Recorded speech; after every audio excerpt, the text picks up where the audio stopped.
At the time I wrote this, I was saying mental health worker, but I didn't necessarily mean mental health worker. What I meant was anybody that was going to not misrepresent me. Now, I hadn't given any permission for any mental health worker to talk to the housing behind my back. I was thinking, I was umming and ahhing as to whether I would ask the mental health worker to sit in with me while I have an appointment as a witness.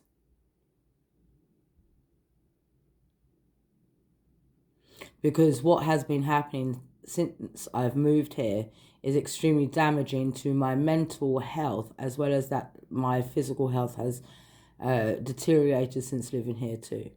I'm trying to get that back. I wasn't saying to, this is Paul Kingsley from Peabody Trust. I was not saying to him that I needed a mental health worker there.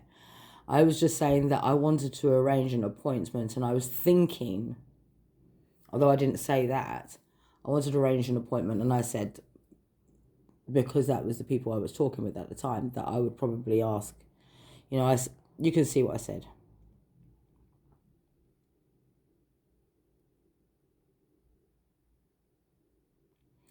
Now, the thing is, I did not give the permission for the housing to talk to mental health. And the only thing that I was going to do was have someone from mental health sit in with me at an appointment, not to work on my behalf or to represent me in any way, but just to be there as a witness. That is all. I'm quite capable of dealing with my own affairs. The issue being is that I cannot trust Peabody Trust staff and need to have an independent witness. And at that time, the only people I could really talk to about that was the mental health team. But however, since then, the mental health team have broken the law. First and foremost, I was being seen by someone who wasn't even a psychiatrist. Turns out she was a social worker. And then she went behind my back and spoke to Paul Kingsley without my permission, and not in my favour, and not the way I was trying to deal with things, because there's been serious issues and serious concerns in terms of my human rights and safety and well-being since I've lived at this flat. A mental health worker who's not even a qualified psychiatrist did not have the right to speak to Paul Kingsley when Peabody Trust were involved in crime against me. And I've tried to tell people these things, but they didn't want to pay attention to anything I had to say or any evidence or anything that I've documented that's happened to me since living here.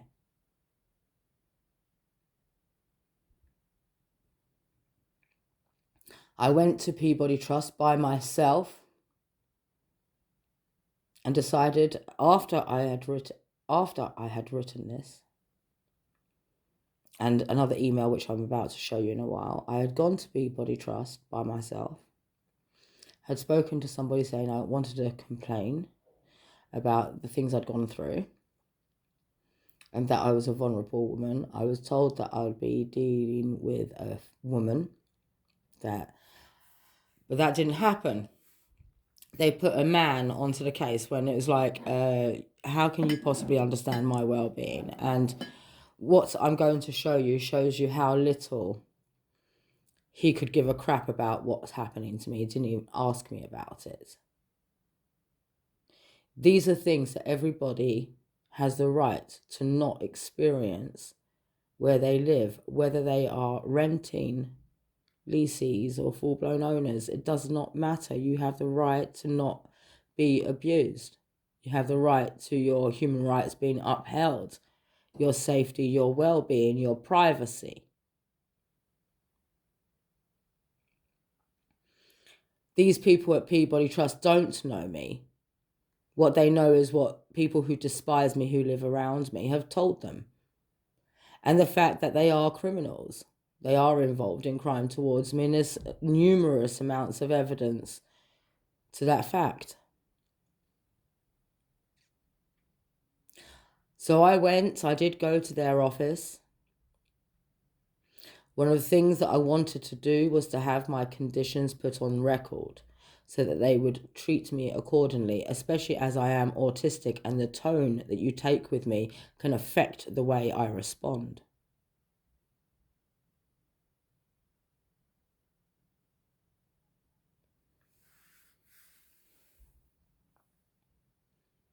Because unlike their thought processes of my character, I'm actually incredibly intelligent and know what I'm talking about when it comes to my rights and housing. And I've documented and kept every piece of evidence needed. Needless to say, Peabody Trust refused to put my conditions on record. They've refused to have an appointment with me to sit down and let me show them the conditions and then for them to put that into the system to ensure that I'd be treated accordingly.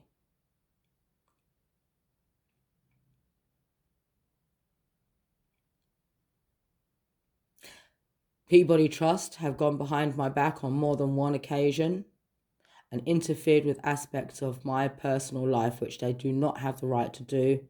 I had already written an email to them previously saying that they did not have the right to do that, as I don't give them permission. I'm not retarded. I'm not a 5-year-old. They're not my guardians. They are abusing their positions and they are harming me, and there are others involved in that. And I, again, will repeat, I have been documenting every aspect of abuse, persecution, mistreatment, and whatnot that has happened in the last 5+ years since moving here.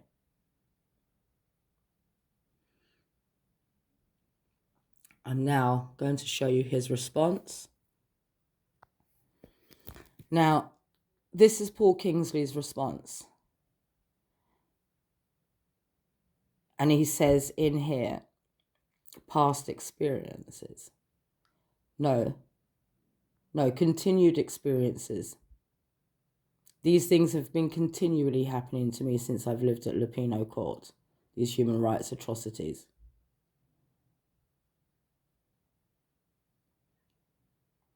Complete dismissal. I also wrote, I did actually write a complaint, which was never responded to. Bear with me. And this is not from 2nd of June this year. This is a year ago, maybe 2 years ago, and it was never responded to.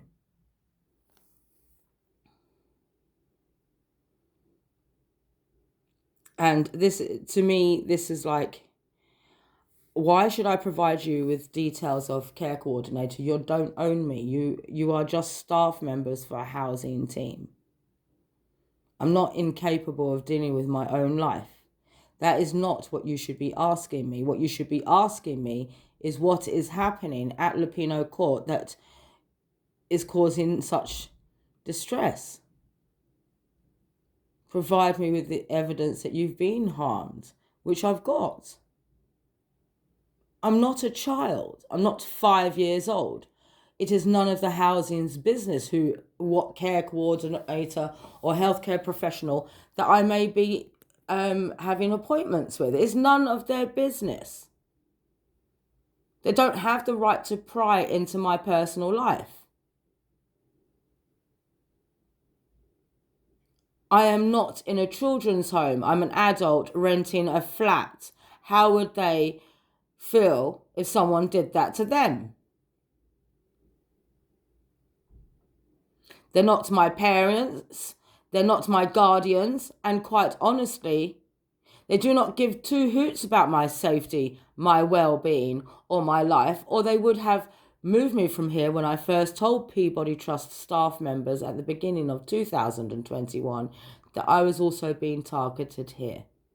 And considering that I was moved under an emergency transfer so that I could be safe because I was vulnerable, what's happened to me since I've been here is terrorism. And I'm sorry, but I have the evidence to prove it. Now I'm going to move on to the email that I sent back. Also, before I do so, I want to tell you that Lambeth Slam and Lambeth SCPTA, no, SCPT, have also broken the law.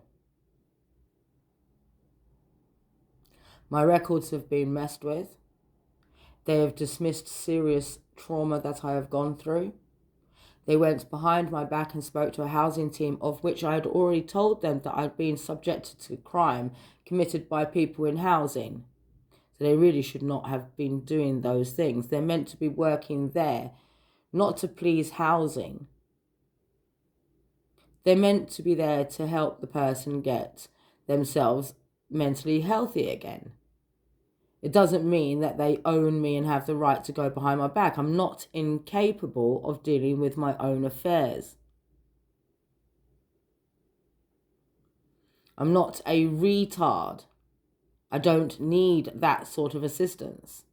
Now, if you are in a professional position and someone approaches you who's a victim of crime and they are telling you that there are people in housing involved, the last thing you should be doing is communicating with that housing. You should be being more concerned about the safety and well-being of the person that's saying these things, and especially when that person saying those things says, I'm carrying the evidence with me. It would be a wise decision you look at their evidence, because otherwise what you are doing is turning a blind eye and leaving a vulnerable person in an extremely dangerous position.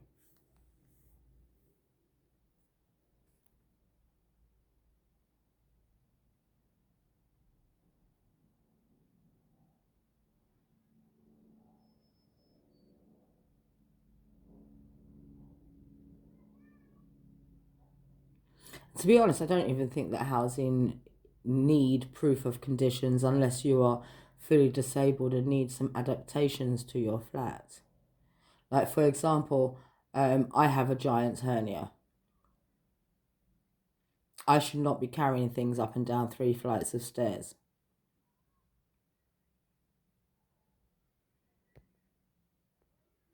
And then if you also add to it the crimes that have happened to me since I've been in this flat, the trauma that's happened to me since I've been in this flat, holding me in this flat is actually just making me more ill. People cannot say, oh, that's her behaviour all the time. No, it's only been my behaviour on Loughborough Estate and here because I've been a victim of crime and I keep getting targeted. You know, I don't get the chance to recover. And if I'm going to be trapped here in Lupino Court for the rest of my life, then I expect the neighbours that are involved in what's happened to me to be taken away and put in psychiatric units for the criminally insane immediately, along with the staff. And I would also like a lift to be installed because I'm not even going to be able to have the operation on the hernia because I have to carry things.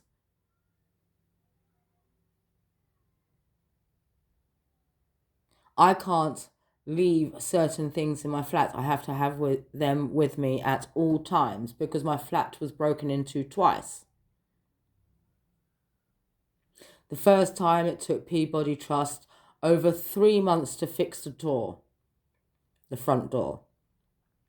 Only 2 months after that, a staff member at Peabody Trust had the front door broken again. Then it was left broken for 2 years, even though that staff member had come in and out of the block. Many others had come in and out of the block. Everybody, including the cleaner, could see a broken front door. The first time that the front door was broken, the cleaner actually walked into my flat.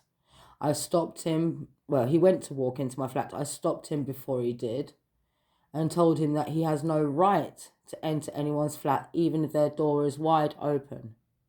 He started calling me a crazy white woman. All I was doing was citing legislation.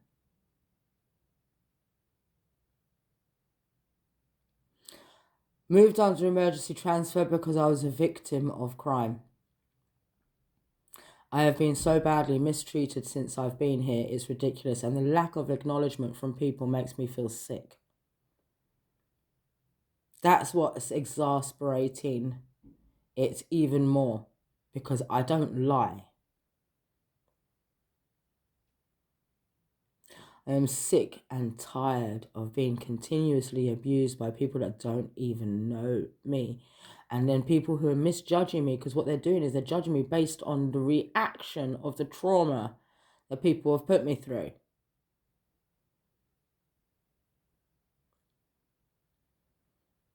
I should be able to, live safely, not be at fear of violence, have a private family life, be able to make phone calls in my own flat. Since living here, my social media accounts, every single one of them was hacked. I never experienced that before, what happened on all my social media accounts since living here at Peabody Trust, Lupino Court. Never happened to me before. I had to go through 2 years plus of being bombarded with forms of pornography or prostitutes pictures, and I'm sorry, but what? I don't want to see those things. How I'm trying to recover from some really nasty stuff. I don't want to see things like that. I've had to shut down all of my social media accounts. Now, I've also been continuously, while these things have been happening, even in the midst of having full-blown breakdowns, I have been continuously sending emails to the British Institute of Human Rights and various other people. I have documented and kept those. They're all there. There's lots of different people that I have communicated with since 2020 trying to help myself, and it has been brushed under the carpet every single step of the way. And the persecution is extreme persecution. And the slander, the character assassination is even worse. And I do have the right to say, I would also like to live in a block on a ground floor, which is more suitable for my physical health, where I'm not surrounded by racists. There's a couple of serious racists around me, and it is damaging. Because they don't care at all about the pain and suffering I've gone through since living here and what I've gone through in my life. They've even run around telling people that I'm lying about genuine trauma, that I'm lying about my actual life, and then start spreading disgusting, perverted things about me and my mother, making false reports about me to the police force, spreading crap about me to other countries. These things are not getting addressed. I have the right to live in a place without experiencing these horrific things every single day or very, very regularly. It makes me feel disgusted and sickened. There's a lot more, but I shall leave it there. But please do remember, there is a lot more. I have a lot more.